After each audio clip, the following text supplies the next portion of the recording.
नमस्कार मंडळी. तर चला, आज आपल्याला पुन्हा चकल्यांची ऑर्डर होती. तर त्यासाठी मी इथं डाळ, तांदूळ सर्व साहित्य काढून घेतलं होतं आणि तांदूळ त्यानंतरनं भाजून घेतले. मस्त सर्व डाळी वगैरे भाजून घेतल्या आणि थंड करून गिरणीतून दळून आणलं. त्यानंतरनं इथं होतं मिरची पावडरची ऑर्डर. तर मिरच्याही मस्त अशा सुकवायला ठेवल्या आहेत. आणि इथं दुपारच्या जेवणामध्ये निलंगा राईस होता, तर तो मैत्रिणीने पाठवला होता.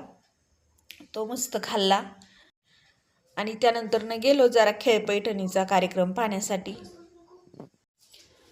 स्टेजवर गेलो पण काय आमचा नंबर लागला नाही पैठणीसाठी. मग तसंच घरी आलो तर इथं कशी किशूची मस्त अशी देवपूजा चालू आहे. आणि विराजने आणलं होतं इथं स्टँड व्हिडिओ काढण्यासाठी. तर ते स्टँड आणि लाईट आम्ही पाहत होतो जॉईन करून कशी त्याची सेटिंग आहे ते. आणि मग पुन्हा मी माझ्या संध्याकाळी ऑर्डरच्या चकल्या बनवल्या. तर व्हिडिओ आवडला तर व्हिडिओला लाईक करा.